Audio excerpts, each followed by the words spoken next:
Good morning students, welcome to your own channel stress free class. आज के इस video lecture में हम स्टार्ट कर रहे हैं जियो क्लास 8 का chapter land, soil, water, natural vegetation and wild life. Natural vegetation और वाइल्ड लाइफ तो हमने पिछली क्लास में भी किया था, क्लास 7 में भी समझा था। सेम ही है, कुछ ज्यादा फर्क नहीं है, उसके अंदर कोई ज्यादा डिफरेंस नहीं है। बट हियर यहाँ पे हम इस चैप्टर के अंदर लैंड, सॉइल और वाटर को बहुत ही अच्छे से समझेंगे। ठीक है जी। सबसे पहले मैं आपको हमारा एनसीईआरटी बुक के अकॉर्डिंगली आपकी 2 स्टोरीज बताई हुई, छोटी छोटी स्टोरीज हैं, उनको रिलेट करते हुए हम चैप्टर को समझेंगे। सबसे पहले आपकी जो फर्स्ट स्टोरी में लिखा हुआ है माम्बा। माम्बा अफ्रीका के तंजानिया की एक छोटी सी विलेज में रहती है। वो वहाँ पे बताया हुआ है आपकी बुक के अकॉर्डिंगली कि अब सुबह जाती है, माइल्स अवे जाती है और वहाँ पे बहुत सारा वाटर अपनी फैमिली के लिए लेके आती है। फिर अपनी मम्मा के घर में हेल्प भी करती है। ठीक है। हेल्प करते हुए उनके पास एक छोटी सी रॉकी लैंड है, उसके ऊपर उसके पापा मेज और बीन्स वगैरह ग्रो करते हैं और अपनी फैमिली को फीड करते हैं। देखो इतना भी, मतलब उसके पापा इतनी टॉयलिंग, इतने हार्ड एफर्ट्स, हार्ड लेबर करने के बाद भी अपनी फैमिली को प्रॉपरली नहीं दे पा रहे, फीड नहीं कर पा रहे अपनी फैमिली को, क्योंकि वहाँ का सिचुएशन, वहाँ की लैंड, वहाँ की एग्रीकल्चर, वहाँ की अवेलेबिलिटी ऑफ वाटर, ये सब चीजें शायद एनवायरनमेंट के अनुकूल नहीं है। टोपोग्राफी वहाँ की परफेक्ट नहीं है। फिर दूसरी स्टोरी में रिलेट कर रही हूँ, मैं पीटर की बात करती हूँ। अगर मैं पीटर की बात कर रही हूँ तो पीटर न्यूजीलैंड में रहते हैं और जो पीटर है वो एक हार्ट ऑफ दी जो शीप, जहाँ पे शीप रेयरिंग होती है वहां पे रहते हैं। शीप जिनके अपने वूलन, पश्मीनाज, वूल का सारा सामान बनता है, तो वो वहाँ पे अच्छे से अर्न कर रहे हैं। उनके पास टेक्नोलॉजी भी अच्छी है, ऑर्गेनिक फार्मिंग भी कर रहे हैं and they people are well settled, मतलब अच्छा है। प्रॉब्लम कहाँ पे है? हम दोनों फैमिली का हमने डिफरेंस देखा। दोनों ही जगह पे लैंड पे ही काम हो रहा है, एग्रीकल्चर लैंड पे ही हो रहा है, but the huge difference between the land कि वहाँ की लैंड के लिए हमें एग्रीकल्चर अकॉर्डिंगली, वहाँ का वाटर अवेलेबिलिटी, बहुत सारी चीजें काउंट हो रही है। बट पीटर के पास ये सारा कुछ है और उनके पास नहीं। तो ये लैंड को समझेंगे। सबसे पहले लैंड क्या है? मैं यहाँ पे I am standing on the land now, मैं लैंड के ऊपर खड़े हूँ। Without land we people can't survive. हम लैंड के बिना सर्वाइव नहीं कर सकते। कैसे सर्वाइव कर सकते हैं लैंड के बिना? लैंड, वाटर, एयर, जो हमारी एसेंशियल नीड्स है, हमारी बेसिक नीड्स हैं, तीनों के बिना ही नहीं। ये नहीं कि खाली लैंड, वाटर, एयर के बिना भी हमारा नहीं चल सकता। ठीक है। इवन की फूड भी, चलो वो बात की बात है, ये मेजर चीजों की जो मैं बात कर रही हूँ। ठीक है जी। तो अगर मैं लैंड की बात कर रही हूँ, देखो लैंड हमारे, अपन आगे जाके बायोस्फीयर के बारे में पढ़ेंगे, जब नेचुरल वेजिटेशन के बारे में पढ़ेंगे, पॉइंट आएगा तो हम सबसे पहले समझेंगे लैंड क्या है। देखो लैंड हमारा एक मोस्ट इंपॉर्टेंट नेचुरल रिसोर्स है। You people knows very well कि जो लैंड है हमारा मोस्ट इंपॉर्टेंट नेचुरल रिसोर्स है। 30% जो अर्थ सर्फेस को कवर करती है हमारी लैंड, 30% हमारी जो लैंड है अर्थ सर्फेस को कवर करती है। हमें समझना है कि लैंड, देखो मैंने आपको बताया था जो स्टोरी रिलेट करी है अभी, स्टोरीज के अकॉर्डिंगली टोपोग्राफी का मतलब कि वहाँ का इन्वायरमेंट, वहाँ की जो जमीन है, वहाँ का जो मतलब उसके अनुकूल है, वो खेती करने के लायक है। लैंड दैट मीन्स टोपोग्राफी की उसका सारा उसके अनुकूल होनी चाहिए। स्टीप स्लोप्स एरिया कैसे है? ढलान वाला एरिया या लॉन्ग डेजर्ट? आपको पता है कि डेजर्ट एरियाज की बात कर लो या फॉरेस्ट एरियाज की बात कर लो, इन एरियाज में क्या हम कभी रह सकते हैं? अगर हम अपना रेशियो निकालेंगे ड्यू टू, अगर आप बात कर लो माउंटेनियर एरियाज की, तो माउंटेनियर एरियाज पे, डेजर्ट एरिया पे बहुत कम लोग सर्वाइव करते हैं। आपको जो रेशियो मिलेगा ज्यादातर लोगों का रहने का, वो कहाँ मिलेगा? वो आपको मिलने वाला है प्लेन्स के ऊपर और रिवर्स के ऊपर। प्लेन और रिवर्स सुटेबल लैंड है एग्रीकल्चर के, और ज्यादा आपको जो लोग रहने वाले होंगे, जिन लोगों का हैबिटेट होएगा, हैबिटेट कहाँ पे होएगा? ऑब्वियसली प्लेन और रिवर्स पे होएगा। बट अगर मैं बात करूँ फॉरेस्ट एरियाज की, डेजर्ट एरिया की, तो वहां पे पॉपुलेशन, वो पॉपुलस एरिया नहीं माना जाता, वहां की पॉपुलेशन कम है, तो वहां पे लोगों का सर्वाइवल बहुत ज्यादा कम रहता है। क्लियर है जी यहाँ तक? ठीक है। उसके बाद लैंड हमारी किस किस काम आती है? मैंने कहा था लैंड शुरू से कर लो। लैंड तो हमारे हर काम आती है। लैंड के ऊपर तो हम एग्रीकल्चर करते हैं, जो आप अन्न खा रहे हो, जो भी आप चीजें खा रहे हो, पेड़ पौधों से हमें मिल रही हैं, तो जो आपके पत्ते, फूल, जो भी चीजें, सब एग्रीकल्चर है। यही तो हमारा काम स्टार्ट होता है। लैंड हमारे किस यूज आती है? हमारे एग्रीकल्चर के काम आ रही है। उसके बाद माइनिंग का मतलब हम जमीन को खोदते हैं, डग करते हैं, उसके अंदर से बहुत कुछ निकलता है, और डिग करते हैं, फिर और मिट्टी निकलती है, और डिग करते हैं, फिर और माइनिंग, मतलब बहुत सारे मिनरल्स, बहुत, मतलब कितना खजाने खोदते हैं आपने, कितना कुछ निकलता है नीचे से। ठीक है। जितने भी आप गोल्ड, कोयला, पेट्रोलियम, सब कहाँ से निकलते हैं? माइनिंग सारी लाइन से तो होती है, लैंड से। उसके बाद बिल्डिंग बनानी है हमें, तो हमें हमें लैंड चाहिए। रोड्स बनानी है तो हमें लैंड चाहिए। इंडस्ट्रियल बनाने हैं कमर्शियल एरियाज के लिए, ठीक है, तो हमें चाहिए। फैक्ट्रीज बनानी है तो हमें लैंड चाहिए। किसके लिए हमें लैंड नहीं चाहिए? तो लैंड हमारे हर तरह के काम आती है, शुरू से लेके from zero to end land पे हर तरह का काम होता है। क्लियर? लैंड के लिए हमें सब कुछ करना है, इंडस्ट्रियल बनाने हैं, फैक्ट्रियल बनाने हैं, अपने खेती करनी है, क्रॉप्स ग्रो करनी है, सब कुछ करना है, ठीक है। उसके बाद यूज ऑफ लैंड। देखो अब हमें लैंड को यूज कैसे करना है। देखो लैंड को यूज करने के लिए मैंने बताया कि हम सबसे पहले वो लैंड को देखेंगे कि उसके अनुकूल है, परिस्थिति के अनुकूल है हमारी land. Soil, that mean soil कैसी है उसकी, क्लाइमेट कैसे है वहां का जहाँ पे हम यूज कर रहे हैं लैंड को, वहां पे मिनरल्स परफेक्ट है, ऑर्गेनिक मैटर्स है, वाटर है अवेलेबल, जितना हमें वाटर चाहिए वो हमारी लैंड को मिल रहा है वहां पे या नहीं मिल रहा, ये सब चीजें हमें देखनी होंगी, ठीक है। अब लैंड को हमने क्लासिफाई भी किया, लैंड को हमने दो में क्लासिफाई किया, एक हमने क्लासिफाई किया प्राइवेट में, दूसरा हमने किया कम्युनिटी में।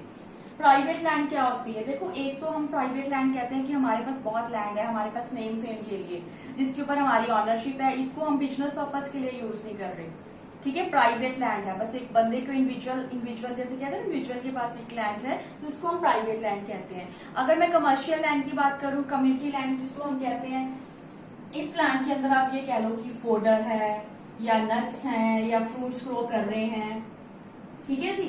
तो इस तरह की जो चीजों के लिए नट्स ग्रो करने हैं, फ्रूट्स ग्रो करने हैं या एग्रीकल्चर कोई भी खेती करनी है तो दैट मीन्स कम्युनिटी, इसको हम कॉमन प्रॉपर्टी लैंड भी कहते हैं,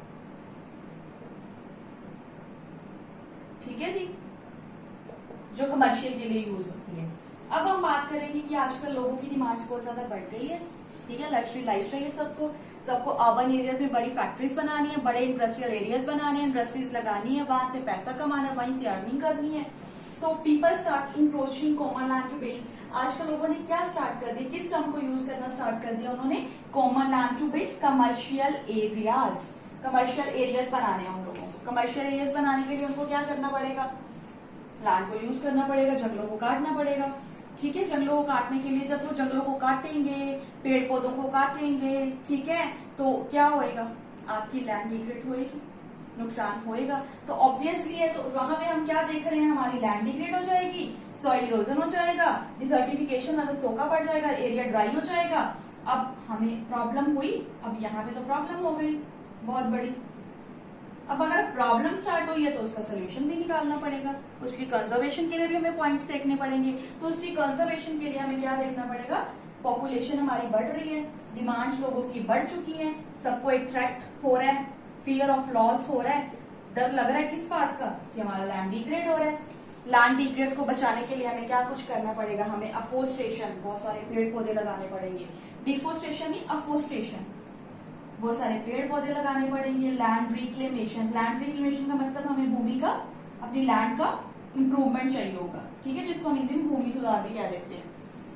उसके बाद है भैया आपका रेगुलेटेड यूज ऑफ, जितने भी केमिकल पेस्टिसाइड्स यूज हो रहे हैं उन सबका ध्यान रखना पड़ेगा, वो प्रॉपर क्वांटिटी में यूज हो रहे हैं, ज्यादा अमाउंट में तो यूज नहीं हो रहे हैं। ओवर ग्रेजिंग, आपको पता है कि जहां पे एनिमल्स को ओवर ग्रेजिंग के लिए लेके जाया जाता है, ओवर के लिए नहीं, ग्रेजिंग के लिए लेके जाया जाते हैं, तो वहां पे उनको ओवर ग्रेजिंग के लिए कहना पड़ेगा। ओवर ग्रेजिंग का मतलब ओवर ग्रेजिंग कम, उनको मतलब फॉडर जो वहां पे जाते हैं अपना फीड लेने, तो वो कम करवानी होगी एनिमल्स से, क्योंकि अगर वो सारा खा जाएंगे तो जमीन की जो फर्टाइलनेस है वो तो खत्म हो जाएगी ना, तो इसके ऊपर ध्यान देना पड़ेगा हमें। ये था आपका लैंड का। अब हम बात कर रहे हैं सॉइल की। देखो इस वीडियो को मैंने दो पार्ट्स में डिवाइड किया, ये हम पार्ट 1 कर रहे हैं, पार्ट 2 मैं आपको नेक्स्ट वीडियो में दूंगी, जिसके अंदर हम नेचुरल वेजिटेशन वाइल्ड लाइफ को पढ़ेंगे। अब हम यहाँ तक कंप्लीट कर रहे हैं, लैंड और सॉइल का कंप्लीट कर रहे हैं यहाँ पे, ओके। अब सॉइल की बात कर लो। सॉइल क्या है? सॉइल एक लैंड का ही सब पार्ट है, okay. Thin layer of granny substance covering the earth. Soil सबको पता है, मिट्टी। मिट्टी किससे बनती है? कणों से बनती है। ग्रेनी का मतलब यहाँ पे क्या है? पार्टिकल्स, ठीक है। तो हमारे जो शेल्स कह लो आप, स्मॉल, तो छोटे छोटे कणों से बनती है हमारी सॉइल, ये है हमारी मिट्टी। Soil is made up, soil किससे बनती है? हमारे ऑर्गेनिक मैटर से बनती है, जो हमारे प्योरिफाइड सीड्स होते हैं, हाई नीड सीड्स होते हैं। मिनरल से बनती है। अब ये वेदर रॉक क्या होते हैं? मिनरल सबको पता है, हमारे खनिज पदार्थ। अब बात करते हैं हम वेदर रॉक्स। वेदर रॉक देखो बहुत बार ऐसे कोई एनिमल्स, कोई बर्ड्स, जब ये डेड हो जाते हैं तो ये जमीन के नीचे दब जाते हैं, सालों दबे रहते हैं, ठीक है। जब खोदते हैं तो मतलब दैट मीन्स वो जो पड़े रहते हैं काफी सालों तक, तो वो हमारी जो सॉइल फर्टाइल हो जाती है। ये हमारा वेदर रॉक्स। तो इस तरह की जो प्रोसेस है हम इसको कहते हैं वेदरिंग। ठीक है, अब ये वेदरिंग क्या होती है हमें वेदरिंग भी समझना पड़ेगा। सबसे पहले हमारी सॉइल किससे फर्टाइल होती है, बहुत सारे जो मिनरल्स होते हैं और जो वेदर रॉक और जो ऑर्गेनिक मैटर्स होते हैं, इनसे हमारी सॉइल क्या होती है, बहुत ज्यादा फर्टाइल हो जाती है। ठीक है, हमारी सॉइल इससे फर्टाइल हो जाती है, ये आपको समझना है। क्लियर है? अब हमारी सॉइल का छोटा सा डायग्राम बनाया मैंने आपके लिए, आपकी बुक में भी दे रखे हैं। ठीक है, ड्राइंग अच्छी नहीं है मेरी ज्यादा, but I am trying to my best. Okay, top soil with humus. आपकी जो ये टॉप सॉइल है, जो मैंने यहाँ सॉइल बनाई है, ये पत्तियां बनाई है, ये जो टॉप सॉइल है, सॉरी ये लीव्स नहीं है, ये टॉप सॉइल है, मिट्टी है ये, विद ह्यूमस। ह्यूमस मतलब मॉइस्चर। ठीक है, एक अच्छी मिट्टी के लिए उसका मॉइस्चर मिट्टी का होना जरूरी है, अच्छी वेजिटेशन होनी जरूरी है। अच्छी वेजिटेशन होएगी तो ये आपकी मिट्टी होएगी।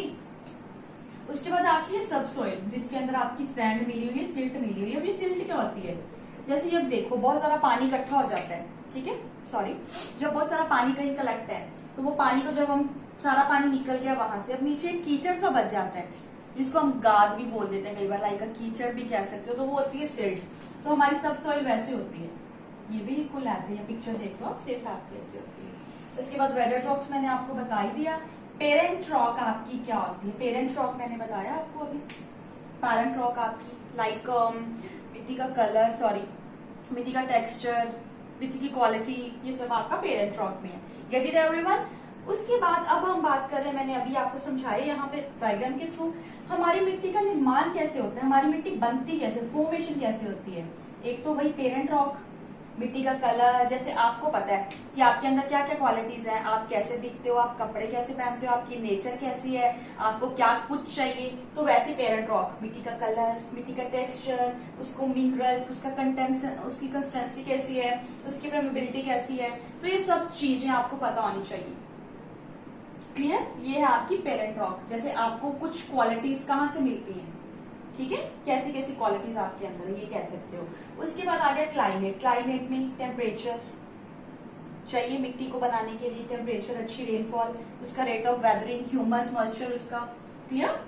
तो फिर हम बात करते हैं रिलीफ। देखो रिलीफ का मतलब क्या है, अगर हाई टेम्परेचर है तो मिट्टी का कटाव हो जाएगा, मिट्टी बह जाएगी। अगर उसको हमने बिल्कुल थोड़ा ढंग से काम किया, ठीक है, तो मिट्टी ना बह के कहीं भी अपने उसको प्रिजर्व करके रख लेंगे, तो ये रिलीफ होती है।